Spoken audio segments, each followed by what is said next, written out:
Fewer young people than ever are going to be able to buy a house in their lifetime, and at the same time, homes are getting more expensive every year. But if nobody can afford to buy a house, then how do they keep getting more expensive?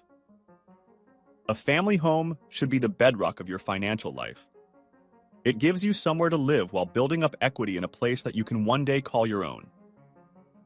Owning a home with a 30-year mortgage is cheaper out of pocket every month in most cities than renting.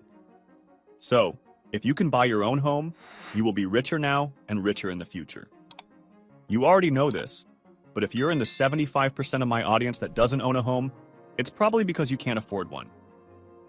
According to Redfin, a company that studies houses being sold, only 21% of homes put up for sale in 2022 were affordable for regular people. This dropped a lot from the 60% of homes that were affordable in 2021. So, in just 1 year, almost 2/3 of houses became too expensive for most folks. The team that did this research said that this is the worst it's ever been for people being able to afford homes. But here's the thing. If regular people can't buy homes because they're too pricey, you might think the prices would stop going up. Nope. I'm not about to do one of those videos where I act like an expert and say the housing market will crash in a few days. But there are 3 reasons why it could actually get worse before it gets better. First, you don't actually need houses to be affordable to buy them. It might sound crazy, but there's a whole industry making it possible. You don't save up all the money to buy a house, you save up for a down payment. But here's the problem. The cost of houses is way higher compared to how much money most people make. Wages haven't gone up as fast as house prices. But the down payment only grows at a fifth of the rate in real terms. So, people can still buy houses. In 2020, the average home sold for $230,000. But by early 2023, it was $330,000, going up by $100,000 in less than 3 years. In the USA, the typical person earns about $59,000 a year before taxes. After paying taxes and other stuff, they take home around $49,000. Let's say this average person wants to save a whopping 70% of what they take home to buy a house. But here's the kicker. The cost of houses goes up as fast as they can save. So, after 3 years of saving like crazy, they're still just as far from buying a house because prices went up just as fast as their savings did. Most people only save for a down payment on a house. So, if they try to save that massive 70%, it shrinks down to 14%. And if it's a couple both earning the average salary, it's even smaller, just 7%. That's still a lot to save, especially when more than half of Americans can't handle a $1,000 bill without borrowing money. Saving 14% of what you take home might seem more doable than 70%. But remember, this only keeps up with how fast prices are rising. It doesn't actually get you any closer to buying a home. Banks and lenders who care a lot about real estate know it's tough for most families. Prices for basics like food and rent are going up faster than what people earn. So, they've changed the rules. A study by the National Association of Realtors found that for someone buying their first home, the usual down payment is just 7%. And if you've already owned a home and made some money from it, the typical down payment is only 17%. When you only need to put down a small amount, house prices can shoot up much higher than what you earn before it gets impossible to buy. If you need to save only 7% for a down payment, then saving 10% of what you earn over 3 years could get you an average home. It means being more disciplined with your money than most people, but it's doable with some sacrifices. And if that's still too tough, Zillow, a big housing website, said they might try giving loans where you only need to put down 1%. That could help people who struggle to save enough money make one of the biggest financial decisions of their lives: buying a house. Buying a house can be tricky. You put down a small bit of money, like 1%, and then the Zillow company adds 2% when the deal is done. That extra 2% they give you doesn't have to be paid back. So, it seems like the price to get into a house is going down, but that's just for the first payment. You still have to pay back the rest of the money. And if you can't afford to pay a lot up front, how can you handle paying the full price of the house later? It's important to understand how money works to figure out if this whole situation can keep going like this forever. Another reason houses keep getting more expensive, even though fewer people can buy them, is because there aren't many houses for sale. People aren't putting their homes on the market, even when they have a good deal on their mortgage.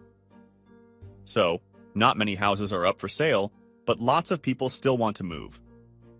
In the US, the number of homes being sold is the lowest it's been in 10 years, even though more people are around. Stats from the National Association of Realtors show that in 2021, 6 million homes were sold, but now, only 4 million homes are selling each year. People who have a mortgage on their home don't want to sell because renting is even more expensive. If they move to a new house, they'll get a new mortgage that costs a lot more than what they're paying now. That's why more people are fighting for places to rent, because fewer houses are up for sale. That's why there's so much competition for houses now. Fewer houses are for sale because people who rent don't want to buy. Many folks already moved during COVID, and moving again so soon would be too much trouble for them and their families. Plus, getting a new loan for a house costs a lot in interest.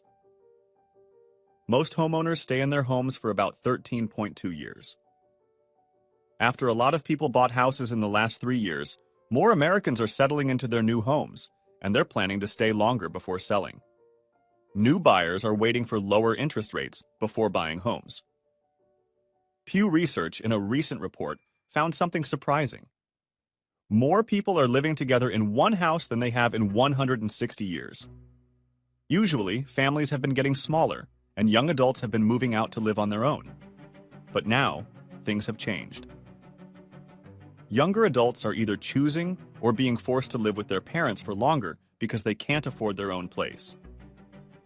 The housing market is active, but many usual buyers and sellers are waiting. They want the cost of buying a new home to go down. There are still 3 groups of people who are active in this situation. Firstly, there are cash buyers. These people sold their old homes and have lots of money to buy a new one. For example, if someone bought a house in the 1970s and now wants to downsize, they can sell their house for much more money now. This extra money can help them live more comfortably. The second group consists of people moving from one state to another. Many cities have become very expensive to live in. People are leaving these expensive cities for more affordable places. Even if they can work from anywhere, they prefer staying close to their friends, family, and familiar places. Most people only live about 18 miles from where they grew up. There's this guy named Patrick Boyle who jokes about people moving far away, like to Dubai. He's a flashy YouTuber who loves fancy things. But for most of us, moving is a big hassle. I, for one, stayed in my small San Francisco apartment because moving just isn't worth it. In places like San Francisco, Seattle, and New York, life can get really pricey. But if you're finding it hard to afford these expensive cities, there's a way to make things better. Move to cheaper cities where rents and house prices are lower.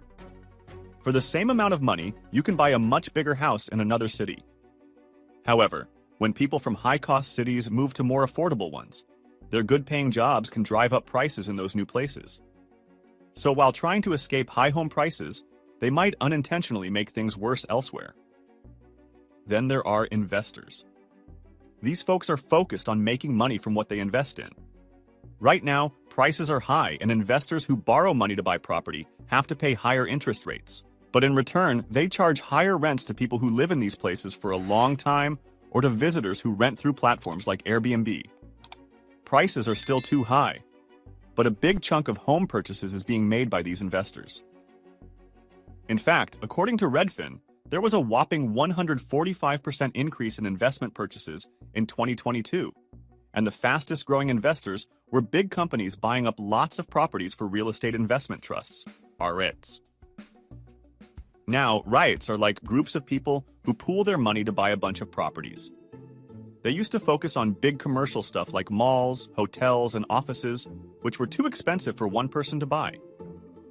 But lately, they've become more interested in houses because some people who can't afford to buy a home themselves still want to invest in the housing market. These folks put their savings into REITs, hoping they'll make money like the housing market does, so they won't miss out on rising house prices. But funny enough, the popularity of REITs has actually made houses even more expensive. Change is happening, even if it's hard to believe. Things are getting different, and even those silly influencer thumbnails might be onto something. The market isn't eager to sell off, and strangely, home prices keep climbing, which doesn't really make sense. A new report from Redfin shows that investors aren't buying as much as before. Local agents in cities like Las Vegas, Austin, Miami, and Houston noticed big investors aren't buying at all anymore. Remember, Blackstone is a big investment company, not the same as BlackRock. Earlier this year, Blackstone had to stop people from taking out their money from its $71 billion. People worried that everything was worth too much. When investors take out their money fast, companies like Blackstone might have to sell one of their properties. BlackRock was accused of saying its properties were worth more than they are, but we won't know until they sell one. When they sell one, all the other similar properties might have to change their prices too. If prices drop a bit, more investors might take out their money, and the company might have to sell more properties, making prices go down even more. But if you own shares in something called a REIT, selling them to another investor is the easiest way to get your money without needing cash from the assets themselves. There's another reason things aren't changing too fast. Rich families are keeping more properties for themselves. Before, rich families couldn't keep their wealth for long, but now, with investing being easy and profitable, it's like we're back in medieval times where rich families kept power for centuries. Some American billionaires are already doing this. If you enjoyed this explanation, do subscribe to the channel for more updates like these.